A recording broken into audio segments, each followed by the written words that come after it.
കാരണം നമ്മുടെ ബോധമനസ്സിനെയും ഉപബോധ മനസ്സിനെയും കുറിച്ച് നമ്മൾ കഴിഞ്ഞ തവണ സംസാരിച്ചു. അതിൻ്റെ ഒരു മൂന്നാം ഭാഗത്തേക്കാണ് നമ്മൾ ഇപ്പോൾ കടക്കുന്നത്. നമ്മുടെ ചിന്തകൾ ലോകത്തെ എങ്ങനെ സ്വാധീനിക്കുന്നു എന്നുള്ളതാണ് പ്രധാനമായിട്ടും പറയുന്നത്. നമ്മുടെ ചിന്തകളെ നമുക്ക് മാറ്റിയെടുക്കാൻ എങ്ങനെ കഴിയും എന്നും ഇതിലൂടെ വ്യക്തമാകും. നമ്മുടെ ചിന്തകളെ നമ്മൾ നിരന്തരം പുറത്തേക്ക് വിട്ടുകൊണ്ടിരിക്കുകയാണ്. അതായത് ഉള്ളിൽ നിന്ന് ബോധമനസ്സിൽ നിന്നുണ്ടാകുന്ന ചിന്തകൾ നിരന്തരം പുറത്തേക്ക് പോയിക്കൊണ്ടിരിക്കുകയാണ്. ഇത് പുറത്തേക്ക് പോകുന്നത് ഏകദേശം ഒരു ഉദാഹരണം പറഞ്ഞാൽ, ഒരു കുളത്തിൻ്റെ വെള്ളത്തിൻ്റെ നടുവിലേക്ക് ഒരു കല്ലിടുമ്പോൾ അതിന് ചുറ്റും വൃത്താകൃതിയിൽ അലകൾ ഇങ്ങനെ കുറേ ദൂരം പോയി അത് പിന്നെ ക്രമേണ അസ്തമിക്കുന്നതായിട്ട് കാണാൻ പറ്റും. അപ്പോൾ അങ്ങനെ അസ്തമിക്കുന്നത് അവിടെ വൃത്താകൃതിയിലാണ്. എന്നാൽ നമ്മളിൽ നിന്നുണ്ടാകുന്ന ചിന്തകൾ ഗോളാകൃതിയിലേക്കാണ് വികസിച്ചു പോകുന്നത്. അത് ഒരേ ആവൃത്തിയിലും മനഃശക്തിയുള്ള ഒരു വ്യക്തിയിൽ നിന്ന് ഒരു മന്ത്രം പോലെ ഒരേ കാര്യം നിരന്തരം ആവർത്തിക്കപ്പെടുകയാണെങ്കിൽ അത് പുറത്തേക്ക് ബഹിർഗമിക്കും. പുറത്തേക്ക് എന്ന് പറയുമ്പോൾ ഈ അന്തരീക്ഷത്തിലല്ല എന്ന് മനസ്സിലാക്കണം. അന്തരീക്ഷത്തിലും അതിൻ്റെ സ്വാധീനം ഉണ്ടാകും. അതെങ്ങനെയാണെന്ന് ഞാൻ പിന്നീട് പറഞ്ഞു തരാം. നമ്മുടെ ഉപബോധ മനസ്സിൻ്റെ ഒരംശമാണ് നമ്മുടെ ബോധമനസ്സെന്ന് നമ്മൾ നേരത്തെ പറയട്ടെ. അപ്പോൾ ആ ഉപബോധ മനസ്സിൻ്റെ ഉള്ളിൽ കിടക്കുന്ന, അതായത് ഒരു വലിയ കടലിലെ ഒരു മഞ്ഞുകട്ട മാത്രം, ഒരു ഐസ് കട്ട മാത്രമാണ് നമ്മുടെ ബോധമനസ്സ്. അപ്പോൾ അത് ഉരുകി പരക്കുന്നത് ആ ഒരു വെള്ളത്തിലേക്കായിരിക്കുമല്ലോ. അത് നാനാഭാഗത്തേക്കും 360 ഡിഗ്രിയിൽ ഗോളാകൃതിയിൽ അതിങ്ങനെ പരന്നുകൊണ്ടിരിക്കും.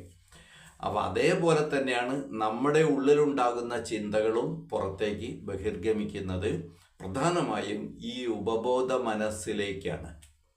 അതായത് നിങ്ങളുടെ ഓരോ ചിന്തയും എത്ര കാലം കഴിഞ്ഞാലും ഇവിടെ അലകൾ തീർക്കുന്നുണ്ടാകും.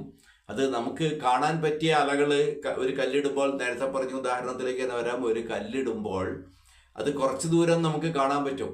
പക്ഷേ ശാസ്ത്രീയമായ ഉപകരണങ്ങൾ ഉണ്ടെങ്കിൽ അതിൻ്റെ ആ ഒരു ഫ്രീക്വൻസി അല്ലെങ്കിൽ ഒരു ഫോഴ്സ് കുറേ ദൂരം കൂടി അത് അവിടെ വെച്ച് അളക്കാൻ പറ്റും. ഇതേപോലെ നമ്മുടെ ചിന്തകൾ, ശക്തമായ ചിന്തകൾ, ഒരേ ആവൃത്തിയിലുള്ള ചിന്തകൾ നിരന്തരം വരുമ്പോൾ അത് ഒരുപാട് ദൂരത്തേക്ക് പോകും. അതായത് ഈ ഉപബോധ മനസ്സിൻ്റെ തലങ്ങളിൽ വലിയൊരു ചലനം അത് നിരന്തരം ഉണ്ടാക്കും. ഇങ്ങനെയാണ് നമ്മുടെ പ്രാർത്ഥനകൾ, അതായത് മന്ത്രോച്ചാരണങ്ങൾ, ധ്യാനങ്ങൾ, അങ്ങനെ ആവർത്തിക്കപ്പെടുന്ന ശബ്ദങ്ങൾ, അത് ഏത് ശബ്ദമായാലും നമുക്ക് മലയാളത്തിൽ ഏതക്ഷരം വേണമെങ്കിലും നമുക്ക് മന്ത്രം ആയിട്ട് ഉപയോഗിക്കാം. ആ മന്ത്രം അല്ലെങ്കിൽ ഒരു രാമരാമ അല്ലെങ്കിൽ കൃഷ്ണ കൃഷ്ണ അല്ലെങ്കിൽ ഓം നമഃ ശിവായ, ഓം നമോ നാരായണായ, യാ അല്ലാഹ്, അങ്ങനെന്തായാലും ആ രീതിയിലുള്ള ഏത് ശബ്ദമായാലും ഇതേമാതിരി തുടർച്ചയായിട്ടൊരലകൾ അന്തരീക്ഷത്തിൽ ഉണ്ടാക്കിക്കൊണ്ടിരിക്കും. ഈ അലകൾ ഈ മന്ത്രത്തെ സംശീകരിച്ചിട്ടുള്ള മറ്റു വ്യക്തികളിൽ പെട്ടെന്ന് അവർക്ക് ഗ്രാസ്പ് ചെയ്യാൻ പറ്റും. കാരണം അവരും ഈ ഒരു ഉപബോധ മനസ്സിൽ ഈ ഒരേ കടലിലുള്ള മറ്റൊരു ബോട്ടാണ് അവിടെ ഉള്ളത്. ഇവിടെ ഒരു കല്ലിടുമ്പോൾ അല്ലെങ്കിൽ ഒരു ബോട്ട് ഒരു ശബ്ദം ഉണ്ടാക്കുമ്പോൾ ആ ശബ്ദം അലകളായിട്ട് മറ്റേ ബോട്ടിൽ സമാനമായ ഉപകരണങ്ങളുള്ള ഒരു ബോട്ടിലേക്ക് എത്തുന്നത് പോലെ തന്നെ നമ്മളിൽ നിന്നുണ്ടാകുന്ന ഈ ഒരു മന്ത്രം, ഇപ്പം രാമ രാമ രാമ എന്നാണ് ജപിക്കുന്നതെങ്കിൽ ഈ രാമ രാമ രാമ എന്ന് നിരന്തരം ജപിക്കുന്ന ഒരുപാട് പേരുണ്ട്. അതിൽ ആ മന്ത്രത്തെ സംശീകരിച്ച് അതൊരു സിദ്ധിയാക്കി വളർത്തിയെടുത്ത ആളുകളുണ്ട്. ഇവരിലേക്കൊക്കെ ഈ തരംഗങ്ങൾ ചെന്ന് പതിക്കും. അപ്പോൾ അതിൻ്റെ അനുരണങ്ങൾ എക്കോ അവിടുന്ന് ഉണ്ടാകും. ഇങ്ങനെ ഇതിൻ്റെ മൂലമായ ഒരു സ്ഥാനം ഉണ്ടാകും. ഈ മന്ത്രത്തിൻ്റെ ശബ്ദത്തിൻ്റെ മൂലമായ ഒരു സ്ഥാനം അത് അറിയണമെങ്കിൽ നമ്മൾ പ്രപഞ്ചം എങ്ങനെ ഉണ്ടായി, ശബ്ദത്തിൽ നിന്നുണ്ടായി എന്നുള്ള ഒരു ശാസ്ത്രം കൂടി കൂട്ടിച്ചേർത്ത് ചിന്തിക്കണം. അങ്ങനെ ആ ഒരു മൂലസ്ഥാനത്തേക്ക് ഈ മന്ത്രം എത്തിച്ചേരും. അവിടെ എത്തിച്ചേർന്ന് അത് അവിടുന്ന് സ്വീകരിച്ച് റിഫ്ലക്റ്റ് ചെയ്യുമ്പോൾ ആ വ്യക്തിയിലും ക്രമേണ എത്തിച്ചേരും. ഇത് വലിയൊരു പ്രോസസ്സാണ്. വലിയൊരു സമയം ആവശ്യമുണ്ട്, വലിയൊരു അധ്വാനം ആവശ്യമുണ്ട്.